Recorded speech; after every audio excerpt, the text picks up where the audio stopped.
വചനവീഥിയിലൂടെ father ജെ.ബി. Puthur. വിശുദ്ധ ലൂക്കാ രചിച്ച നമ്മുടെ കർത്താവ് യേശുമിശിഹായുടെ പരിശുദ്ധ സുവിശേഷം.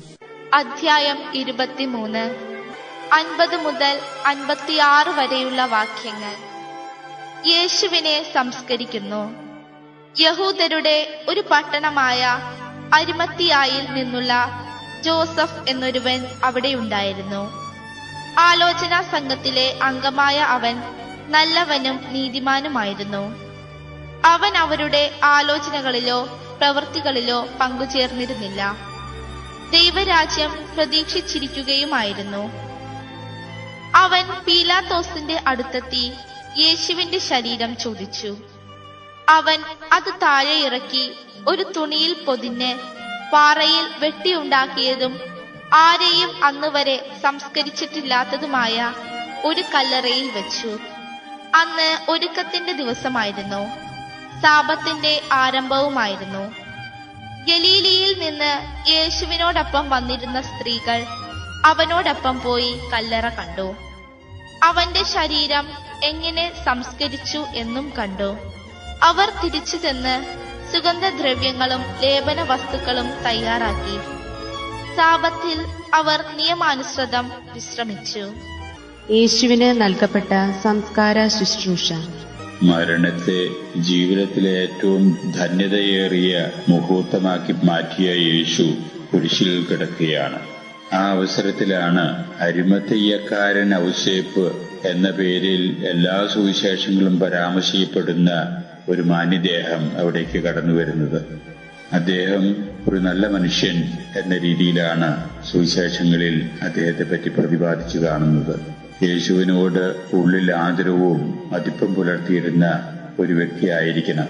അദ്ദേഹത്തിന് യേശുവിന് ജീവിതകാലത്തിൽ കാര്യമായിട്ടൊന്നും സഹായിക്കാൻ സാധിച്ചില്ലെങ്കിലും മരിച്ചതിനു ശേഷം ഉചിതമായിട്ടുള്ള സംസ്കാരമെങ്കിലും നടത്താൻ സാധിച്ചെങ്കിൽ നന്നാകുമായിരുന്നു എന്നൊരു ചിന്തയോടുകൂടി ആയിരിക്കണം അവിടേക്ക് കടന്നു വന്നത്. ആ സമയത്ത് അദ്ദേഹം ഭരണാധികാരിയായ പീലാത്തോസിന്റെ അനുവാദത്തോടുകൂടി യേശുവിന്റെ മൃതശരീരം കുരിശിൽ നിന്ന് താഴെ ഇറക്കി മാന്യമായ രീതിയിൽ തന്നെ ആ സംസ്കാര ശുശ്രൂഷയ്ക്ക് നേതൃത്വം കൊടുക്കാൻ ഇടവരുന്നു. ആദ്യം പുതിയ ഒരു വക്കുശീല തരപ്പെടുത്തി യേശുവിന്റെ മൃതശരീരം അതിൽ കിടത്തി സുഗന്ധദ്രവ്യങ്ങൾ കൊണ്ട് ഒക്കെ അഭിഷേകം ചെയ്തതിനു ശേഷം ഭംഗിയായി അത് ആവരണം ചെയ്ത് പുതിയൊരു കല്ലറയിൽ, തന്റെ വകയായി തന്നെ ഉണ്ടായിരുന്ന പുതിയ കല്ലറയിൽ സാധിക്കുന്ന അത്ര ഭവ്യതയോടുകൂടെ, ഉപചാരത്തോടുകൂടെ, ആദരവോടുകൂടെ, ബഹുമാനത്തോടുകൂടെ യേശുവിന്റെ മൃതശരീരം ആ കല്ലറയിൽ സംസ്കരിക്കുന്നു. ഇതെല്ലാം നോക്കിക്കണ്ട് അതിനെ എല്ലാ തരത്തിലും സാക്ഷികളാകാൻ ഇടവന്ന ഏതാനും ഭക്തസ്ത്രീകളും അവിടെ ഉണ്ടായിരുന്നുവെന്ന് സുവിശേഷൻ പ്രത്യേകം നമ്മോടായിട്ട് പറഞ്ഞു തരുന്നു. സാബത്ത് ദിനത്തിന്റെ തലേന്നായിരുന്നു വെള്ളിയാഴ്ച.